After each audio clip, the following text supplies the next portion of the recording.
आवाज़ की दुनिया के फनकार अमीन सायानी हमारे बीच नहीं रहे। जाने माने अनाउंसर और रेडियो की दुनिया का सबसे मशहूर नाम रहे अमीन सायानी। वो 91 साल के थे। उन्हें दिल का दौरा पड़ा, जिसके बाद अस्पताल में भर्ती करवाया गया था। रेडियो सिलोन पर उनका बेहद मशहूर कार्यक्रम बिना का गीतमाला पूरे एशिया में बहुत पसंद किया जाता था। रेडियो पर आवाज़ के जादूगर अमीन सायानी का 6 दशकों से ज़्यादा समय से उनका रिश्ता रहा। अमीन सायानी का जन्म 21 दिसंबर 1932 को हुआ था। उन्होंने अपने रेडियो करियर की शुरुआत मुंबई से की। शुरू में करीब 10 साल तक वो अंग्रेजी में रेडियो प्रोग्राम्स देते रहे। बाद में अमीन सायानी ने हिंदी में रेडियो पर अपनी आवाज़ का जादू बिखेरा, जो करीब 4 दशकों से भी ज़्यादा वक्त तक देखने को मिला। अमीन सायानी ने 1952 से 1994 तक रेडियो शो गीतमाला होस्ट किया। 42 सालों तक, जो अपने आप में एक रिकॉर्ड है। करीब 19,000 जिंगल्स में आवाज़ देने के लिए भी अमीन सायानी जाने जाते थे।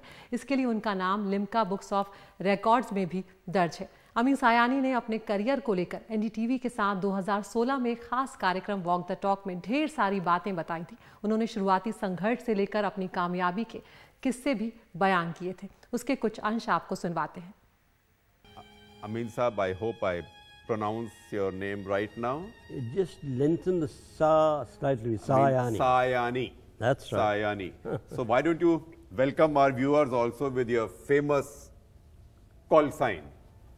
My call sign is just Behno aur Bhaiyo, like Vivekanand used to say, brothers and sisters or sisters and brothers. I always say sisters first, Behno aur Bhaiyo. Because I always believe in ladies first. Sir वो कह के बताइए ना अपने लहजे में एक। हाँ, तो बहनों और भाइयों, मैं आपका साथी अमीन सायानी बोल रहा हूँ और बड़ी खुशी हुई मुझे आज यहाँ आने में, क्योंकि अरे इतने बड़े इंटरनेशनल पर्सनालिटी शेखर गुप्ता साहब से मैं बात कर रहा हूँ। अंदर थोड़ा नर्वस भी हो रहा हूँ। नहीं sir, I am talking to you as a Hindi music fan and as your fan, because all of us have learnt our familiarity with Hindi film music thanks to you and this landmark thing that you ran called Bina Ka Geetmala for many years non-stop. When Geetmala started, it was not top of the pops. Yes. It was just 7 or 8 songs, selected songs, which were played every week, and people were asked, listeners were asked to rearrange these songs in their own order of popularity. And that led to this?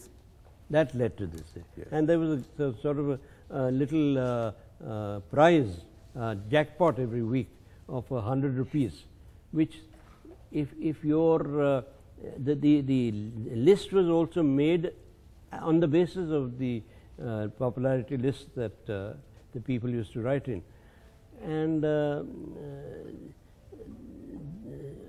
it's a very strange story. Very briefly, I'll tell you. Sir. When Geetmala was about to start, what had happened was, why did it start? Because on Radio Ceylon, there was a program called Binaka Hit Parade in English, done by an announcer from Colombo, a man called Happy Go Lucky Greg. And that's a nice name. That's a nice name for an announcer. Happy Go Lucky Greg. Greg Roshkovsky was his name. So that hit parade was very popular, and they also had a small competition like this in the hit parade. In the Hindi program, there was not supposed to be any in hit parade, and people started loving it in India also, but only the people who were fond of Western music. Yes. Indians didn't know what the hit parade format was. Right. So anyway, that program used to get a mail of about 300 to 400 letters per week, and it was thought that in case the client wanted to experiment in Hindi and have a Hindi program on Hindi film music, because Hindi film music was extremely popular and All India Radio had banned it. So there was no Hindi film music running on All India Radio then. And so they said, let's experiment. And they said, look, we want somebody who will not only produce the program, but also script it, also present it, and also check the mail. because they were not expecting more than about 50, 60, 70 letters a week on that. So,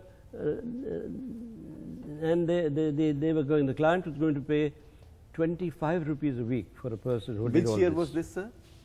This was 1952, December 1952. So if I calculate right, you were 19 years old. I was born in 1932. So you're 20 years old, 19 or 20 years old. Yes. So I was given the program because none of the senior people there were willing to take it up. So I was given the program, and I had been an English broadcaster, quite a well-known and successful broadcaster. Right. I was brought into broadcasting by Hamid Bhai, my elder brother, who was a very fine, very well-known and very successful English broadcaster, broadcasting from the English service of All India Radio Bombay. Amin Sayani और मशहूर गायक किशोर कुमार के बीच में जो रिश्ते थे उसमें कुछ तल्खी भी बहुत लंबे वक्त तक देखने को मिली। अमीन सयानी ने एनडीटीवी से बातचीत में ये भी बताया था कि उनका किशोर कुमार के साथ वो कौन सा वाकया हुआ था जिसके बाद 18 सालों तक दोनों एक दूसरे से दूर रहे थे। हाँ बहनों और भाइयों, वो लोग जब मैं कहता हूँ ना बहनों और भाइयों, कुछ लोगों ने पहले कहा था मुझे कि आप जानते हैं कि आपसे पहले किसने कहा था ये बहनों और भाइयों। मैंने कहा किसने कहा? लेडीज़ एंड जेंटलमैन हम तो कहते ही हैं। नहीं, हिंदुस्तानी में भी और अंग्रेज़ी में भी सिस्टर्स एंड ब्रदर्स किसने कहा था? तो पता चला कि विवेकानंद ने कहा था। तो मैंने कहा मैं तो लेडीज़ एंड जेंटलमैन पर। तो फिर आप एक अपने लहजे में कह के बताइए ना, बुलाइए सबको। बहनों और भाइयों, मैं आपका दोस्त, आपका रेडियो साथी अमीन सायानी बोल रहा हूँ। एक सीधा साधा इंसान, संगीत प्रेमी, जो बस दिल से बात करता है और दिल में बसता है सबके, और मैं सब हम मेरे दिल में बसते हैं। मेरे सुनने वाले जो हैं वो मेरे भाई बहन जैसे हैं, बहन भाई जैसे हैं। तो इसलिए मैं इसीलिए we are so fortunate that you found the time for us. It is my great pleasure. Kishore Kumar की पर्सनैलिटी के बारे में कुछ बताएं और जो आपके एक्सपीरियंस हो। किशोर कुमार के बारे में पहले तो इतना मैं बता दूं, कन्फेशन है मेरा कि मेरे सबसे फेवरेट गायक किशोर कुमार थे। शुरू से जब मैं कॉलेज में पढ़ता था तब से वो मेरे बड़े फेवरेट गाने थे। और इत्तेफाक से मेरे कॉलेज में मुझसे 1 साल जूनियर एक लड़की पढ़ती थी जो कि जिसके साथ मैंने ड्रामे बड़े किए थे। और एक बार ड्रामे सिर्फ स्टेज पे असली ड्रामे नहीं, स्टेज पे बिल्कुल मेरी बहन की तरह थी। तो वो स्टेज पर हम सब ऐसे ही कहते थे। हाँ, कॉलेज के टाइम में सब ऐसे ही कहते थे। तो वो एक बार उसने गलती से उसके मुंह से निकल गया कि किशोर कुमार की बीवी जो है ना रूमा, वो मेरी कज़न है। मैंने कहा you are Kishore Kumar's wife's cousin? I said, my God, then why the hell have you not introduced me to Kishorda? Please take me immediately. तो मुझे वो ले गई किशोरदा के यहाँ।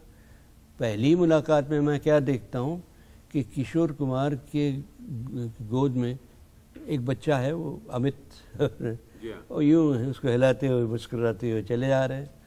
तो मैंने कहा किशोरदा ये आपका बेटा? हाँ Amit. You know this Amit जो है वो अभी पैदा ही हुआ है मगर अभी रोता भी है तो सुर में रोता है। तो he was a fabulous person. And then we got very friendly, and often we used to go out together in that car, चलती का नाम गाड़ी type का old car, which used to lie in his compound, and sometimes he used to go out. But Kishore Kumar, was he also a madcap? Was Kishore Kumar a madcap? He was not a madcap, but he was slightly corny at sometimes. हाँ, तो कहानी ये थी कि इसका आखिरी programme था सैररॉन के साथी का। मैं चाहता था कि वो आएँ, और उससे पहले जो उन्होंने मुझे चकमा दिया था, नहीं आए थे वो गीतमाला के लिए, तो मैंने क्या एक ढोंग रचाया, ड्रामा किया। कैसा ड्रामा कि मैं ने अपने लोगों से कहा कि देखो आज मैं, वो बढ़ती का नाम दाढ़ी के लिए रिकॉर्डिंग के लिए आ रहे हैं वो आज, लेकिन मैं उनसे नीचे नहीं जाऊंगा, जैसे मिलने नहीं जाऊंगा, रिसीव करने। तुम लोग जाओ नीचे, उनसे कहो स्टूडियो में इंतज़ार कर रहे हैं, आइए। तो ठीक है, मैं स्टूडियो में बैठा माइक्रोफोन के पास बड़ा सीरियस होकर, और किशोर दा वहाँ से आए, ऊपर आए, दरवाज़ा खोलकर अंदर घुसे दौड़ते हुए कि ओके चलिए चलिए रिकॉर्डिंग शुरू करें अमीन भाई। तो मुझे जब देखा उन्होंने कि मैं बहुत सीरियसली बैठा हूँ, मुस्कुरा नहीं रहा हूँ, कुछ बोल नहीं रहा हूँ, तो कहने लगे क्या हो गया, क्या हो गया, क्या बात है अमीन भाई? तो मैंने कहा कि आपने देखा नहीं किशोर दा, स्टूडियो के बाहर कोने में 2 मुश्तंडे पहलवान खड़े हुए हैं कोने में, जिन कहने नहीं मैंने तो नहीं देखा। मैंने कहा नहीं, मैंने उनसे कहा ज़रा छुप कर रहना, लेकिन अगर मैं आज उनकी रिकॉर्डिंग न कर पाऊँ, अगर वो फिर मुकर गए और ये सैटरडे के साथी के प्रोग्राम की लास्ट प्रोग्राम अगर उन्होंने नई रिकॉर्डिंग की तो उनको पीट देना। तो वो ज़रा डरपोक भी थे बहुत, पहले तो घबरा गया, हाँ क्या क्या क्या क्या क्या कर रहे हैं आप? फिर वहाँ से पड़ेगा, अच्छा अच्छा अच्छा अच्छा, वो गीतमाला की याद आ रही थी आपको? अच्छा, उसका बदला ले रहे थे आप? मैंने कहा हाँ, यही गीतमाला का बदला ले रहा था, और मैं आपको वो आज मैं कराना चाहता हूँ, ये साथी के प्रोग्राम की कलास प्रोग्राम है, आप रिकॉर्डिंग करेंगे? तो भले ही किशोर कुमार के साथ अमीन सायानी के रिश्तों में 18 साल तक दूरी रही, लेकिन अमीन सायानी ने किशोर कुमार को लेकर एनडीटीवी पर जो खुलासा किया वो भी कम दिलचस्प नहीं है, वो भी आपको सुनवाते हैं।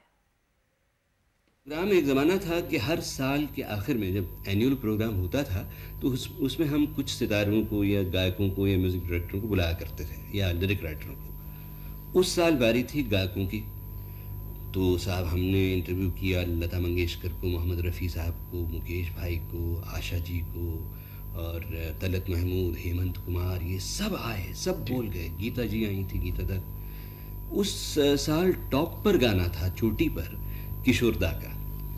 अब किशोर से बड़ी मेरी पुरानी दोस्ती थी कॉलेज के ज़माने से, हम यानी काफ़ी बेतकल्लुफ़ी थी, घर जाया करते थे उनके हम, वो कभी कभी आ भी जाया करते थे। तो मैंने फ़ोन किया, उनको कहा कि किशोर दा हमारे एनुअल प्रोग्राम के लिए आपको बोलना है। कहने लगे नहीं मैं तो नहीं बोलता। खैर 4-5 बार उनको फ़ोन किया, मनाया, कहने लगा अच्छा फुला दिन तुम आ जाओ टेप रिकॉर्डर लेकर फुला स्टूडियो में। अब अंधेरी में स्टूडियो, मैं रहता हूँ केम्स कॉर्नर पर, मेरा दफ्तर है वहाँ कुलाबा में। अब कुलाबा में गया, एक बड़ा सा, उस ज़माने में काफ़ी भारी भारी टेप रिकॉर्डर्स होते थे, वो लिया मैंने, खुद ही उठाया, उसको टैक्सी में रखा, अंधेरी कुलाबा से पहुंचा मैं। और वहाँ जो पहुंचा तो स्टूडियो के गेट पर उस फिल्म के प्रोड्यूसर, जिस फिल्म की शूटिंग हो रही थी उसके प्रोड्यूसर खड़े थे। कहने लगे कि अमीन भाई बात यह है कि किशोर दा ने कहा है कि वो स्टूडियो में तभी आएंगे जब अमीन भाई जो है वो आकर चले जाएंगे। मुझे बड़ा गुस्सा आया सर, मैंने कहा साहब इतनी अच्छी दोस्ती और मुझे टरका रहे हैं। तो मुझे इतना बुरा लगा कि उसके बाद 18 साल तक मैंने उनको न फ़ोन किया, न बातचीत की, न कभी उनको बुलाया।